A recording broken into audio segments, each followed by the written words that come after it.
सभी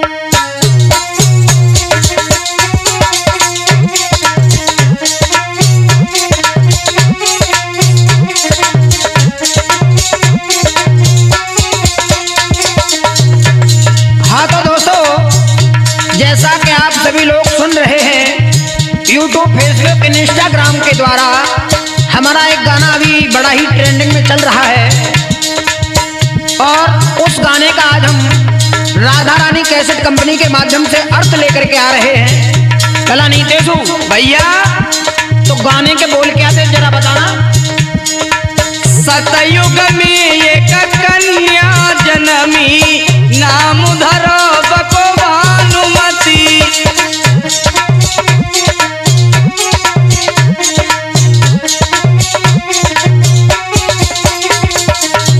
भैया कला नीतेशु यहीं रुक जाओ। गाना तो लोगों ने सुन लिया है, लेकिन एक एक कड़ी का अर्थ करते चले। बिल्कुल। सबसे पहले हम आप सभी लोगों को एक बात कह देना चाहते हैं, इन पहेलियों का कोई भी ऐतिहासिक या पौराणिक प्रमाण नहीं है। ये पहेलियां हैं और एक एक पहेली को अलग अलग विद्वान अपने अपने मत के अनुसार सुलझा सकते हैं। और इन पहेलियों में हमारा क्या मत है, हम अपने विवेक से इन पहेलियों को सुलझाने का प्रयास कर रहे हैं। कुछ लोग प्रयास कर भी चुके हैं, लेकिन कहावत वही आ जाती है। चलो छोड़ो, आओ देखते हैं। पहली लाइन नीतेशु ने कही कि सतयुग में एक कन्या जन्मी, नाम धरोजा को भानुमती। मती गलती तो हमसे ही हो गई लला। भैया हमने बहुत रोको, लेकिन तुम माने ना। जैसे ही हमने गाना डाला, गाना थोड़ा पॉपुलर होने लगा, लोगों की फोन आने लगे, लोगों ने हिंट मांगना प्रारंभ कर दी कि कुछ तो बताओ इसका अर्थ क्या है। तो हमने एक आध कड़ी का अर्थ बता भी दिया, तो लोगों के कान तक, मतलब हमारा भारत देश नकल में तो आगे है ही। लेकिन आपने जिन जिन लोगों ने प्रयास किया, आपको बहुत बहुत धन्यवाद, साधुवाद। आप ऐसे ही मेहनत करते रहें, आपने बहुत अच्छा प्रयास किया। बात बिल्कुल वही सटीक बैठती है बेटा कि सतयुग में एक कन्या जन्मी, नाम धरोजा को भानुमती। तो ये वही भानुमती है, भानु कहते हैं सूर्य को, तो सूर्य की जो पुत्री है किरण, ये वही भानुमती है। अब लाइन दूसरी कहो भैया। त्रेता द्वापुर रही है कुंवारी, कलयुग में जग सोलापति।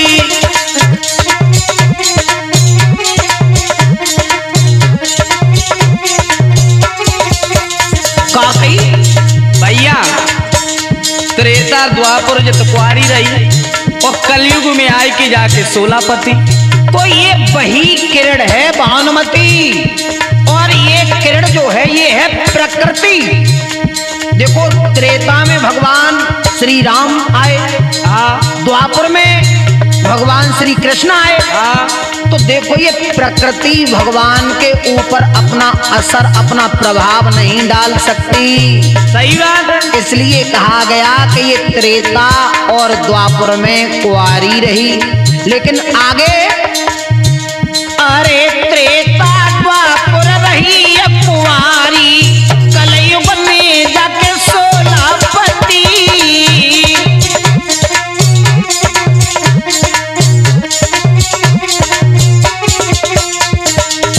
अब सोलहपति कौन से हैं? लेकिन कुछ विद्वान ये बता भी रहे हैं कि सूर्य की 16 राशियां हैं। लेकिन उन विद्वानों ने ये नहीं सोचा कि राशियां तो केवल 12 ही हैं।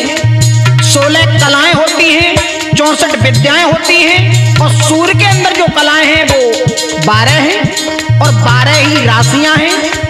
कुछ लोग 16 बता रहे हैं। मैं एक फेसबुक पर देख रहा था, उसमें कोई थे, वो बता रहे थे कि 12 राशियां हो गई और ये 4 युग हो गए। भैया ये पह बात हो गई, कह दे रामदेव भैया सुन ले, हमारे उम्र में लगी रहे और लोग कहावतियों कहते, कहूँ को ईट कहूँ को रोरा, और जबानमती ने पुनवा जोड़ा। लेकिन सबसे पहले हम बता देना चाहते हैं सुधीर भाई, ये हमारे बाबा गुरु महाभारत सम्राट जी ने पहले ही हमको निर्देश दे दिए थे कि आपको किसी को चैलेंज नहीं देना है, किसी के लिए कोई सवाल जवाब नहीं छोड़ने हैं। तो हम उन्हीं की आज्ञा का पालन कर रहे हैं।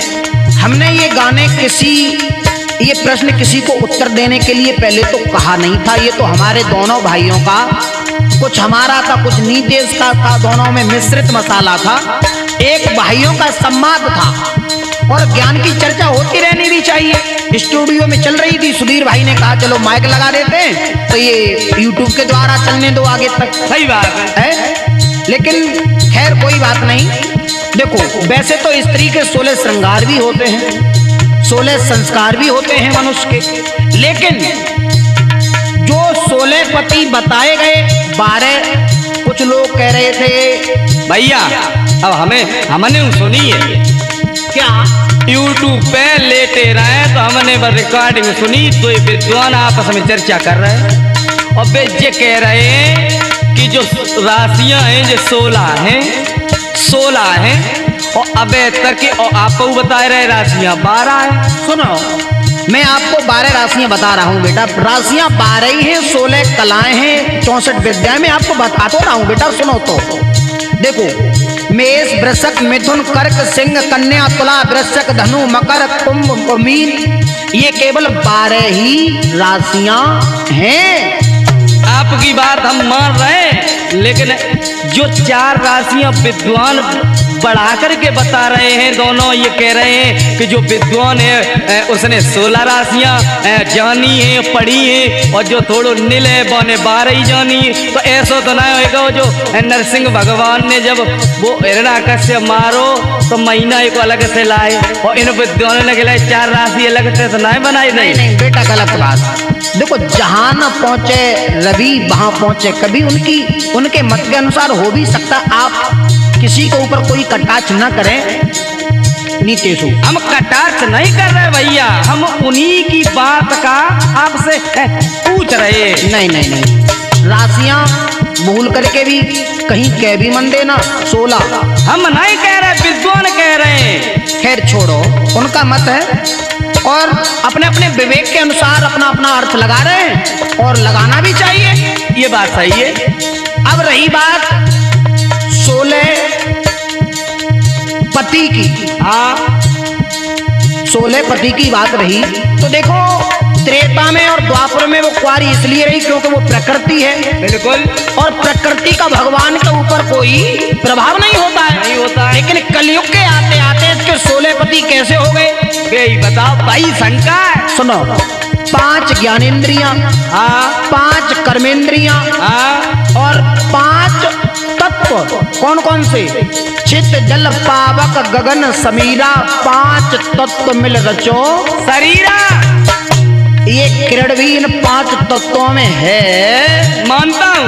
और एक और है मन। इनको मिलाकर के कितने हो गए? 16।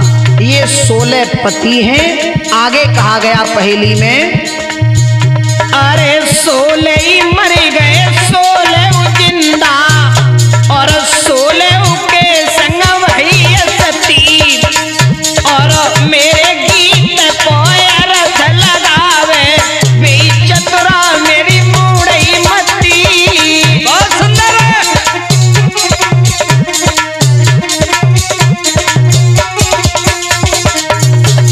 देखो जब प्राणी नामा निकल जाते हैं शरीर में से, तो ये जो 16 देखो सती का अर्थ ये नहीं है उसके साथ में जल जाना, मर जाना, भस्म हो जाना। सती का एक अर्थ ये भी है कि इन 16 संस्कारों को लेकर के मनुष्य आता है और जाता भी है। सही बात है। सही बात। इसका अर्थ ये है और हम आप लोगों को बता देना चाहते हैं, एक एक पहेली के कई अर्थ होते हैं। अलग अलग विद्वान अपने अपने मत के अनुसार रख भी सकते हैं। हमारा जो मत है हम वो आप लोगों तक पहुंचा रहे हैं। 16 मर गए, 16 जिंदा, 16 के संग वही सती है। प्रत्येक इंसान के साथ में ये 5 ज्ञानेंद्रियां, कर्मेंद्रियां, 5 तत्व जब शरीर ये जीवात्मा निकल जाती है तो ये अपने अपने में विलीन हो जाते हैं। सही बात है। अब आगे बताओ, आगे क्या कहा था भैया करी ले मन में सोचई विचार, छोटी सी चुईया ने बिल्ली डाली मारी।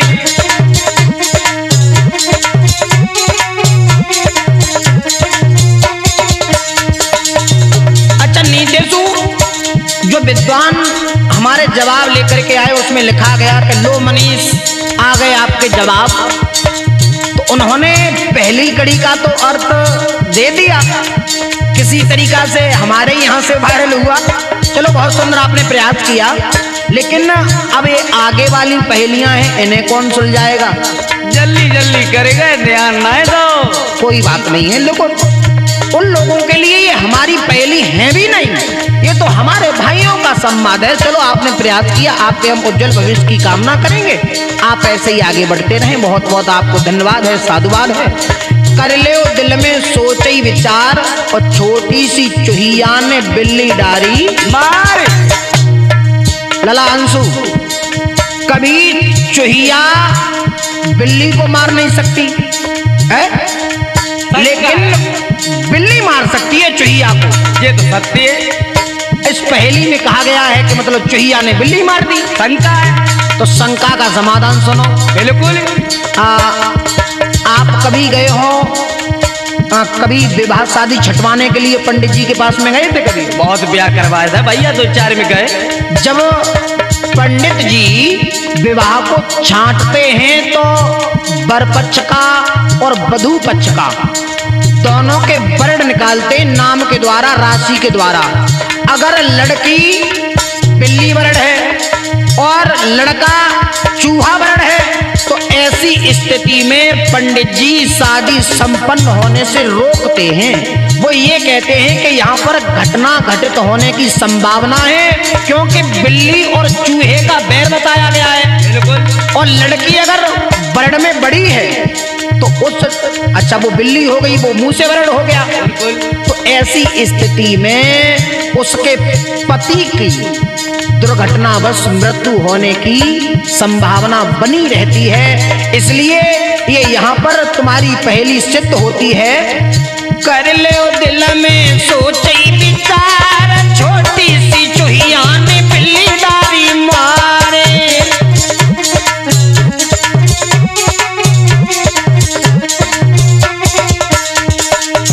लहुआ भैया एक और कड़ी कही थी, बाय दोहराओ तुम। बोले तिनका डूबे सिलाई उतराई, उड़ी उड़ी के मछली बगुले खाए। तिनका डूबे सिलाई उतराई, उड़ी उड़ी के मछली बगुले खाए।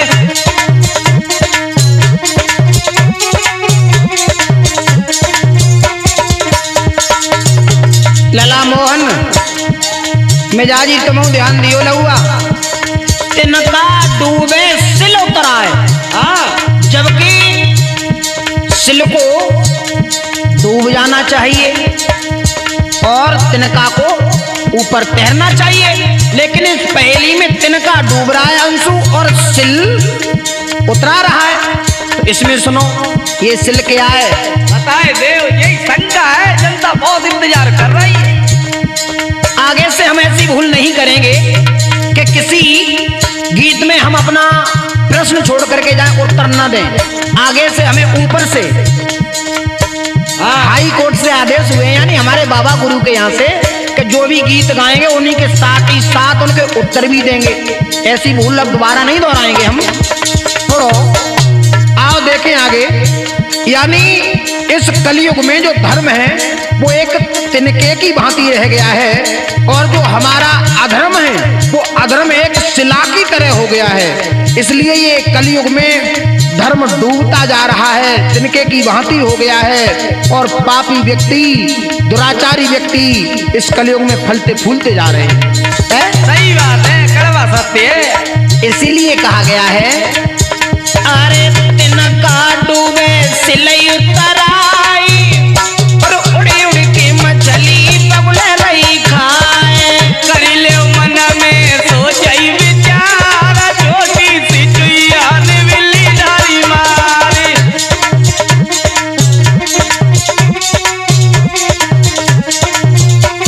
लौआ भैया तुम्हारी जब पहली को आध और तो है पाओ है भाई, तिनका डूबे सिलोतरा है, यानी धर्म डूब रहा है और पाप तैर रहा है।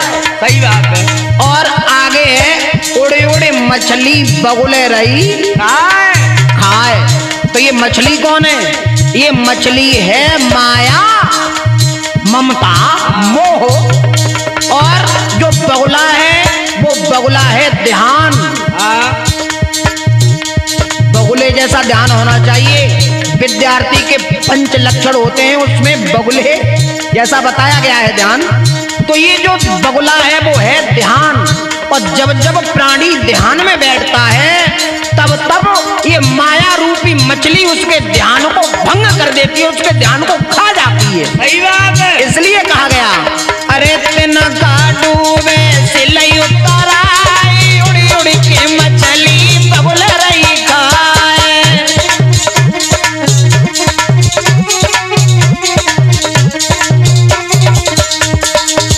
लला नीतेश भैया अब और रह गए हैं। बिल्कुल बिल्कुल पूरा करो, बोलो।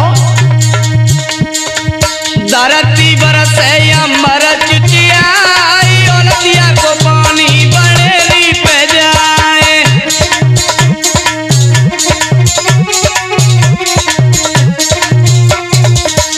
लला मोहन इन्होंने पहली लाइन में कहा कि धरती बरसे अंबर चिचियाए, औलतिया को पानी बढ़ेरी लो जाए।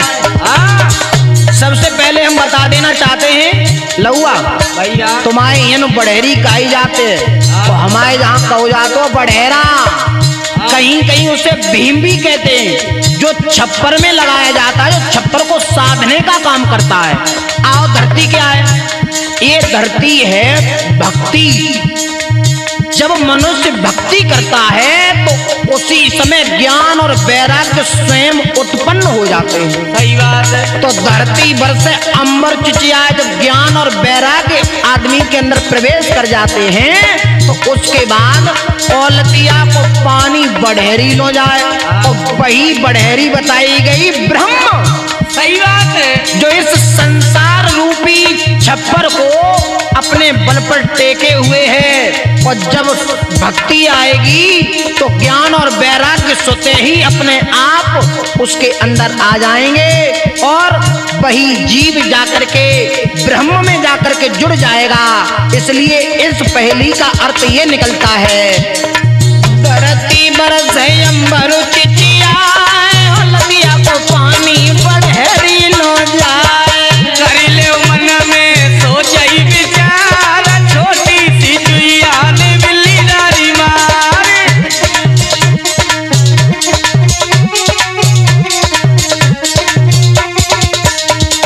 लला भैया अब तुम भूल गए हो, एक पहेली और होती, कह दो, अब राम रहे हो। कह दो, बहुत लोग इंतजार कर रहे हैं भैया। सुनो, अरे बेटी चिरैया जो नाहर को खाए, पनिहारी गाकर डूबी जाए।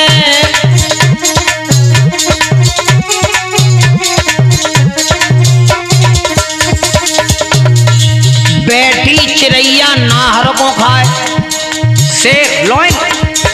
सुनो देखो, ये जो चिड़ैया है ना, चिड़िया, ये कौन है बताए दो। ये चिड़िया है वासना। वासना बड़े बड़े ऋषि महात्मा, बड़े बड़े ब्रह्मचारियों को भी नाहर की तरह, यानी बहुत बड़ा जिनका नाम था संसार में, इस वासना ने उनको भी नहीं छोड़ा। सही बात है। उदाहरण दूं?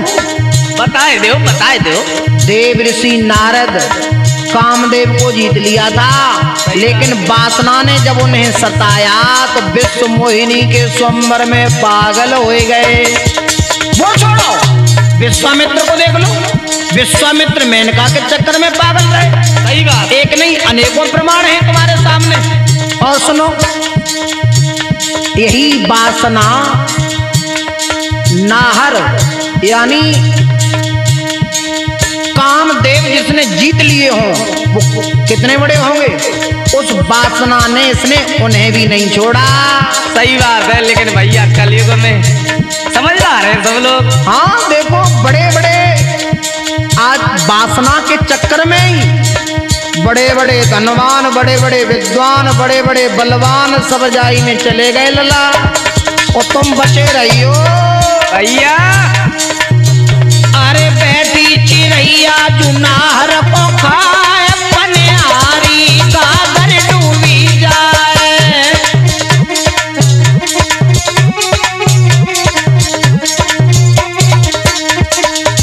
पनिहारी गागर डूबी जाए, तो ये पनिहारी है जो ये है जीवात्मा।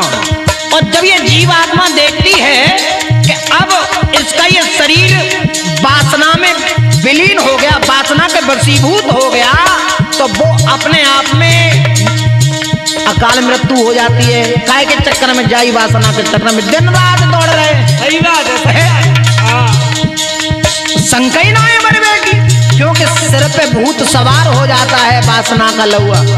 एक लाइन अंतिम और रह गई, बात तुम ही कहो भैया। नाई ले धोई ले करी ले श्रृंगार, सोवनारी के ऊपर नारी काट।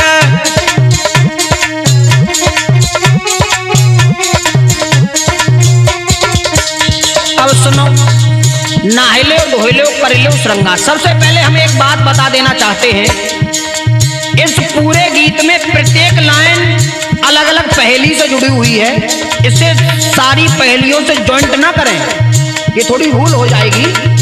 और आप लोग समझदार हैं, मुझे विश्वास है। जनता जनार्दन है, जनार्दन भगवान श्री कृष्ण का रूप होता है, और आपसे ज्यादा बड़े विद्वान तो हम हैं नहीं, आप लोग बड़े हैं। हमने तो ये पहेली इसलिए डाली थी, और देखो आपके मत के अनुसार इनके अनेकों अर्थ और हो सकते हैं। आप ये न कहें कि मनीष का गलत है या हमारा सही, आपका भी सही हो सकता है। हमने अपनी बुद्धि से लगाया, तुम अपनी बुद्धि से लगा सकते हो। इसमें है नहाय लो धो लो कर लो श्रृंगार। ऐसा होता है बेटा, जब शरीर से जीव आत्मा निकल जाती है और तब जो पार्थिव शरीर रह जाता है उसे नहलाया जाता है, धुलाया जाता है, वस्त्र पहनाए जाते हैं। उसके बाद लिटाया जाता है। काय पे लिटाओ जाता? तीन डराजी नसैनी होती है। हाँ है? कहीं कहीं इसे टिकटी का रूप दिया गया है, कहीं कहीं इसे ठटरी का रूप दिया गया है। अपने अपने क्षेत्र के अनुसार इनके नाम रखे गए हैं। तो अब उसी पे लिटा करके ले जाते हैं कहाँ? मरघट तक। और मरघट में ले जाने के बाद में चिता चुनी जाती है, और ले जा करके जो उस पर लेट करके जाता है, चाहे स्त्री हो चाहे पुरुष हो, ले जा करके चिता में रख देते हैं। और जो जाती है साथ में टिकटी, उसे अंत में उसी के ऊपर डाल देते हैं। इसलिए कहा गया